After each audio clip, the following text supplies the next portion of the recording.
할렐루야, 신약성경 말씀 묵상 시간 가운데 오신 여러분을 주님의 이름으로 환영하고 축복합니다.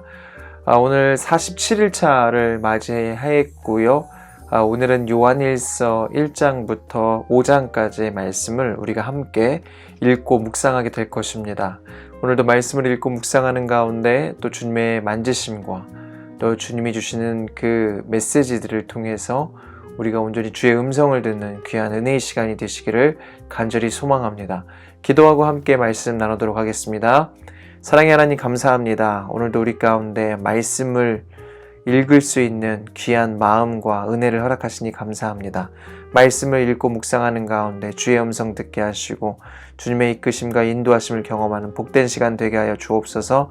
감사드리며 거룩하신 예수 그리스도의 이름으로 기도합니다. 아멘. 네, 오늘은 요한일서 1장부터 5장까지의 말씀 중에서 우리 요한일서 2장의 말씀 그리고 요한일서의 배경을 함께 좀 나누어 보도록 하겠습니다. 요한일서의 저자는 일반적으로 사도 요한으로 알려져 있습니다. 그런데 사실은 정확하지는 않습니다.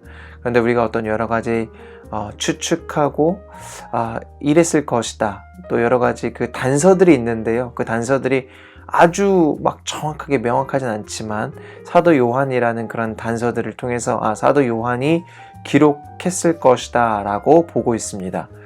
이 요한일서는요 서신서입니다. 그런데 신약의 다른 서신서들과는 다르게 서신서의 형태를 취하고 있지는 않습니다.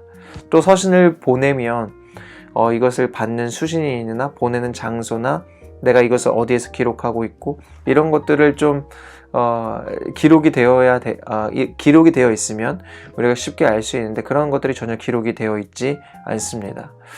이 서신서는 누구에게 쓴 것일까? 확실한 것은요, 당시에 그 이단들이요 서서히 영향력들을 끼쳐가고 있었거든요. 근데 그 이단으로부터 여러 가지 이제 그런 미혹을 하는 그런 이단들로부터 어려움을 당하고 있는 우리 기독교인들을 향해서 이 서신서를 기록하고 있습니다. 이들 이단들은요 그 당시에 적 그리스도들이라고 불렸고 그들은 어떤 가르침을 설파했냐면 영은 거룩하고 육은 아주 악하다. 이제 뭐 이런 식으로 이야기해서 그런 아주 단순화된 이원론으로 성육신에 대한 잘못된 교리를 가르쳤던 이단들이었습니다. 그러니까 한마디로 영지주의인데 이때 당시는 초기 영지주의였습니다. 왜 그들을 초기 영지주의자들이라고 부르냐면 이때까지만 해도 아직까지 그 영지주의가 체계를 잡지 못한 때였기 때문입니다. 이 영지주의는 2세기 중반에 가면 이제 온전한 시스템을 갖추게 되는데 이 이단들이요 쉽게 없어지지 않고요 계속해서 끈질기게 버텨서 거짓된 가르침을 통해서 우리 기독교인들을 미혹하고 거짓으로 끌어들이는 역할을 하였습니다. 이에 사도 요한이 분명히 이 요한 1서를 통해서 그러한 어떤 거짓된 이단들을 경계하고 그들이 어떻게 왜 이단인지에 대해서 설명하면서 거짓된 것과 진리가 어떻게 구별되는지를 설명을 해줍니다. 그러면서 이 사도 요한이 이 요한 1서를 기록한 목적을 이제 요한일서 2장 26절과 또 요한일서 3장 7절에 기록하고 있는데요. 우리 요한일서 2장 26절만 함께 한번 읽어보도록 하겠습니다. 너희를 미혹하는 자들에 관하여 내가 이것을 너희에게 썼노라. 이단, 그들을 미혹하는 그 이단을 경계하기 위해서 이 요한일서를 기록했다라고 사도 요한은 분명히 이 서신서를 쓴 목적을 이야기하고 있습니다. 사도 요한은요 이단들의 문제점에 대해서 세 가지 초점을 가지고 구별해라 라고 이야기를 합니다. 첫째는 이단들의 신학적인 문제입니다. 그리스도가 육체로 오신 것을 부정하는 자들은 이단인 것입니다. 그들은 거룩한 영이 더러운 육으로 올 수 없다라고 주장을 하면서 그리스도의 성육신을 부인하죠. 그리스도의 성육신을 부인하면 무조건 이단인 것입니다. 둘째는 도덕적 영역에서 새로운 행동이 사라진 불순종의 삶, 그러니까 말씀대로 살지 않는 불순종의 삶을 사는 것, 특별히 자신들은 어떤 특별한 지식을 지니고 있다라고 주장하면서 자신들 가운데 있는 이 죄성을 부인하는 자들은 이단이다라고 이야기합니다. 그리고 세 번째로 사회적 영역에서의 문제점을 지적을 합니다. 그들에게는 형제를 사랑하는 모습이 결여되어 있죠.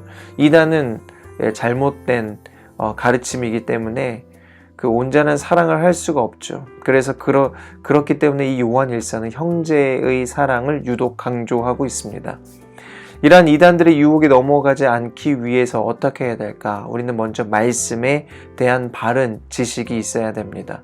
이를 위해서 늘 말씀을 잘 공부하는 말씀을 읽고 묵상하고 공부하는 태도가 우리 가운데 필요합니다. 말씀을 읽고 묵상하고 공부하는 일에 게을리해서는 안 됩니다. 우리가 주일날 예배 한번 드리고 그렇게 끝내면 안 되고요. 말씀을 배우는 일에 최선을 다해야 합니다. 그렇게 하나님을 알아가는 지식, 예수 그리스도를 알아가는 그 지식이 우리 안에 더욱더 풍성해져야만 합니다. 그래야 진짜와 가짜를 구분할 수 있거든요. 그렇게 늘 말씀을 가까이 하는 저와 여러분이 되어야만 합니다. 그리고 또 우리가 그 말씀을 지식으로만 아는 것이 아니라 그 말씀을 우리의 삶으로 살아내도록 노력을 해야 됩니다. 그것이 진짜 아는 것이죠. 그것이 진짜 아는 거예요. 우리가 지식적 인포메이션으로 아는 것은 소용이 없고요. 우리가 그 안 지식, 하나님께서 말씀을 통해 우리 가운데 알려주신 것들을 우리가 삶으로 살아내는 것이 진짜 기독교의 바른 지식입니다.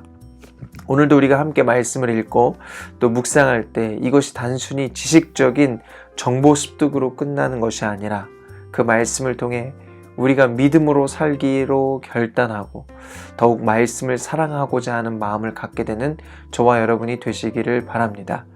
오늘도 주님의 인도하심 가운데 주님을 알아가는 지식이 더해지는 복된 이 하루가 되시기를 예수 그리스도의 이름으로 간절히 축원합니다. 아멘.